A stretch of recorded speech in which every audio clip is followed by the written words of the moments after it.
మిత్రులందరికీ నా హృదయపూర్వక నమస్కారములు. ఈరోజు దైవానుగ్రహం నా జీవితంలో ఒక మహద్భాగ్యంగా లభించింది.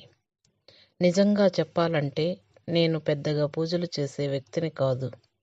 భగవద్గీతను కూడా 2 సార్లు మాత్రమే ఇతరులతో కలిసి పారాయణ చేసే సందర్భంలో చదివాను. కానీ ఒకరోజు నా దారిలో ఒక ఆధ్యాత్మిక పుస్తకం వచ్చింది. ఆ పుస్తకం చదివిన వెంటనే నా హృదయం చలించిపోయింది. పద్యాలు, శ్లోకాల అర్థాలు, కవిత్వం, భక్తి అన్నీ కలిసిపోయి ఒక దివ్య స్పర్శను నాకందించాయి.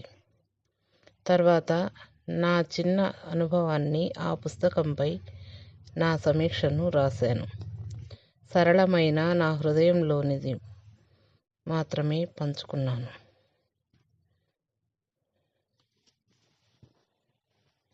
ఆ సమీక్షను చదివిన ఒక పెద్ద మనిషి సహృదయంతో, ఆశీర్వచనాలతో నాకు పోతన భాగవతం గురించి తెలుసా అని అడిగారు. నాకు తెలియదు అని చెప్పాను. ఆ మానవతామూర్తి సహృదయంతో నాకు పోతన భాగవతం 12 స్కందములు అందిస్తాను అన్నారు. నాకు ఎంతో సంతోషం కలిగింది. పోతన భాగవతం 6 స్కందములు అందించారు. ఇది చదువు. మీ హృదయంలో భక్తి దీపం వెలుగుతుంది తల్లి అని ఆశీర్వదించిన ఆ క్షణం నా జీవితంలో ఒక దైవానుభూతి అయింది. ఆ సందర్భాన్ని నేను మాటలలో వ్యక్తం చేయలేక మాత్రమే నా హృదయం ఆనందం, భక్తి, ప్రేమతో నిండిపోయింది. అది నిజంగా ఒక మహద్భాగ్యం అనిపించింది. పోతన భాగవతం తెలుగు భాషలోని చిరస్థాయి కవిత్వము, భగవంతుని పరమార్థాన్ని, రామభక్తి జ్ఞానాన్ని కలిపిన పవిత్ర గ్రంథం. పోతన గారు రాజు ఆజ్ఞతో కాదు, రాముని ఆజ్ఞతో రాశారు. రాజు కోసం రాయను, రాముని కోసం రాయుదును అన్న ఆయన మాటల్లో ఉన్న భక్తి, సత్యం, దైవస్ఫూర్తి ఇది గ్రంథానికి ఆత్మను అందించింది. ప్రతి పద్యం మాధుర్యంతో నిండింది. ప్రతి శ్లోకం హృదయానికి హారమై మారింది. పఠనం, వినటం, ఆలోచించడం ద్వారా మన హృదయాలు వెలుగుతో నింపబడతాయి.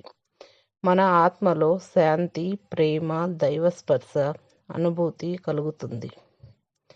ఈ పవిత్ర గ్రంథాన్ని నేను చదివి నా హృదయంలోని ఆనందాన్ని, నా మనసులోని భావాన్ని మీ అందరితో పంచుకోవాలని అనుకుంటున్నాను.